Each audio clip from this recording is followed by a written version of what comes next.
ಹರೇ ಕೃಷ್ಣ. ಶ್ರೀಮದ್ ಭಗವದ್ಗೀತಾ 8ನೇ ಅಧ್ಯಾಯ ಅಕ್ಷರ ಬ್ರಹ್ಮಯೋಗ ಶ್ಲೋಕ 14.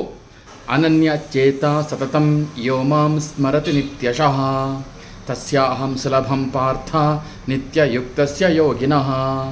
ಪಾರ್ಥ, ಯಾರು ವಿಚಲಿತನಾಗದ ಮನಸ್ಸಿನಿಂದ ಸದಾ ನನ್ನನ್ನೇ ಸ್ಮರಿಸುವನೋ ಅಂತಹ ನಿತ್ಯ ನಿರತನಾದ ಭಕ್ತನಿಗೆ ನಾನು ಸುಲಭವಾಗಿ ಲಭ್ಯನು.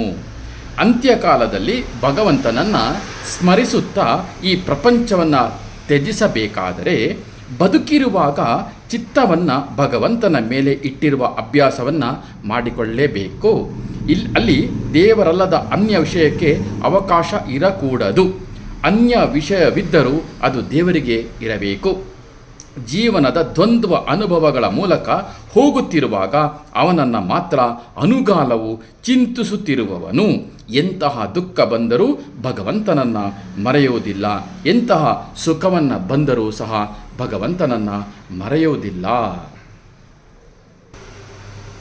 ಶ್ರೀಕೃಷ್ಣ ಪರಮಾತ್ಮ ಅರ್ಜುನನಿಗೆ ಬೇರೇನೂ ನೆನೆಯದೆ ಅನುದಿನವೂ ನಿರಂತರವಾಗಿಯೂ ನನ್ನನ್ನು ನೆನೆಯುವವನಿಗೆ, ಅಂತಹ ನಿರಂತರ ಸಾಧನೆಯಿಂದ ಸಿದ್ಧಿ ಪಡೆದವನಿಗೆ ನಾನು ಕೈ ಸೆರೆಯಾಗ್ತೀನಿ, ಅವನೊಟ್ಟಿಗೆ ನಾನಿರ್ತೀನಿ ಅಂತ ನಿರಂತರ ನಿತ್ಯ ಭಗವಂತನ ಚಿಂತನೆ ಮಾಡುತ್ತಾ ಬೇರೇನೂ ನೆನೆಯದೆ ನನ್ನನ್ನು ಭಜಿಸುವ ಸಾಧಕನಿಗೆ ನಾನು ಅನಾಸಾಯವಾಗಿ ಸ್ವಾಧೀನನಾಗುತ್ತಾನೆ ಅಂತ ಹೇಳ್ತಾನೆ ಶ್ರೀಕೃಷ್ಣ. ಸಾಧನೆಯಲ್ಲಿ ನಿತ್ಯ ತೊಡಗಿ ಸಾಧನೆಯ ತುದಿ ಮುಟ್ಟಿದವನಿಗೆ ಬೇರೆ ಯಾವ ಪ್ರಯತ್ನವೂ ಇಲ್ಲದೆ ಭಗವಂತನನ್ನೇ ಸೇರುತ್ತಾನೆ ಅಂತ ಈ ಶ್ಲೋಕದ ಅರ್ಥ. ಹರೇ ಕೃಷ್ಣ.